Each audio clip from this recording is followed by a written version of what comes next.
As you already know that private university are a great alternative when it comes to study in Germany. Sometimes you might not get an admission in the public university, and you can actually look out to the private university. They also have good amenities. They are recognized. Their sizes might be a little bit not that bigger than the public university, but their mode of instruction most times are very likely to be English. So these are some of the advantages when you see, or these are kind of comparison between the private and public university. If you are new on this channel, my name is Akere Ebolowa, and you know when it comes to studying Germany, I give you all the details in which you need to know. So if you don't want to miss out anything, click on the subscribe button and share this video with someone, and don't forget to also like on the video. Back to the discussion of the day.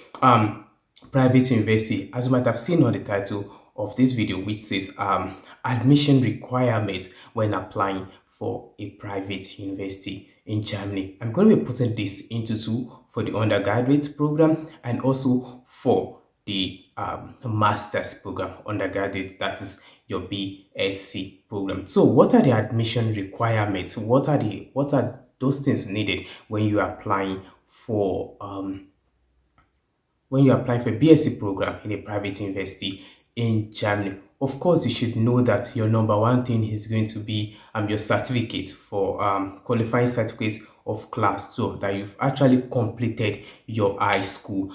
Some of them are also required to show the student colleague. Yeah, you know that already if you're coming from that side of the world where your high school is not in the level with that of Germany, you might need to take an extra year, which is called the student colleague. I'm not going to be going into details, but if you look at some of my old videos, you will see all about the student colleague. And number two, academic and curricular transcript. You might need to show your school. Not you might need, you will definitely need to show your high school transcript from the exams you've written. Your CV, of course, is going to be needed.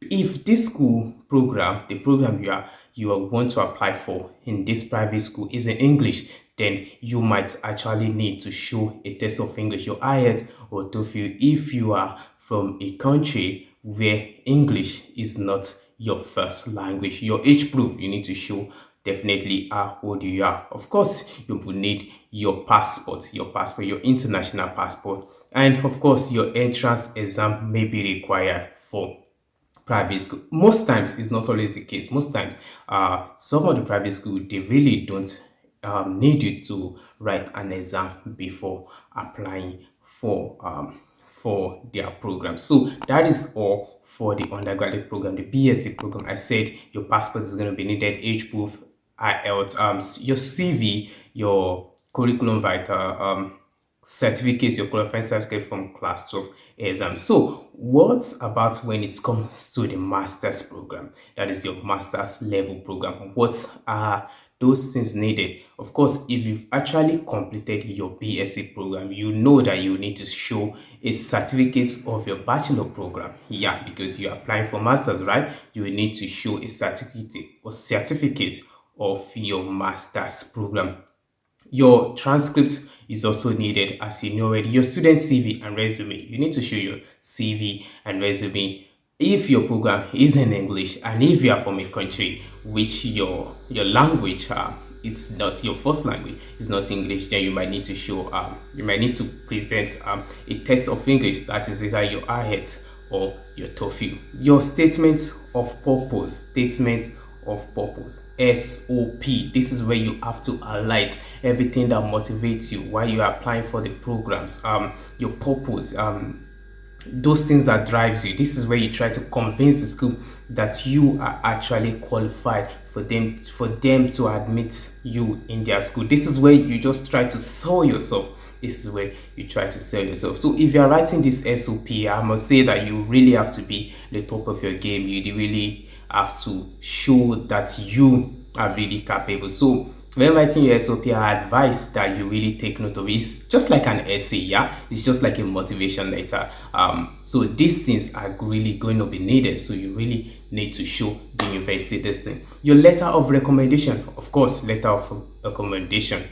Yeah, you will need to show that also your work experience is a bonus in case you've worked while doing your BSc program, or in case you've done some jobs after your BSc program. Maybe after your BSc you studied computer science, then after your BSc you decide to do some job before going for your master's program. In case you in this company where you work, it's a good experience for you, and even this company can actually write you a letter of recommendation. Your age proof in Germany, they really want to know your age. A recent passport is also needed, your recent passport. So if you have an old passport, you have to get those passports together. Try to get those passports together, and yeah, get your recent passport. And your entrance exam may be required. Entrance exam may be required when applying for private school in Germany. So I'll quickly rush back to everything I said. I said your certificates of exam from your BSc, your transcripts are also needed, your CV is also needed, IELTS or TOEFL is required, your statement of purpose, SOP, your work experience is proof, recent passport, and entrance exam may also be required. So those are the things you need for your BSc program and for your master program when applying to a private school in Germany. In the next video, I'm going to be giving you all the top private school, private university. I keep mentioning school. Well, it's a school anyway. Private university in Germany, and those ones you can really apply for. I'm also going to be highlighting their tuition fee for you to have a first-hand knowledge, just for you to get to know before you actually start applying to them. I hope this video has helped you in one way or the other. If you are still curious to know more, you can always hit me up on any of my social media platforms. On Twitter at I am _DLH, and on Instagram official DLH, and on Facebook you can actually send me friend requests, or you write me directly on Messenger, which is Akere Ebunoluwa, and anything you just want to know. Yeah, so I will always be on the comment section also, so you can also drop your comments in the comment section, and I'm going to be replying your comments. I wish you all the best while you're applying for schools in Germany. And you know what, this is I'm going to be signing out, and I hope to catch you guys in the next one. You know what, I remember my humble self, Akere Eboluwa, and I will see you in the next one. Bye for now.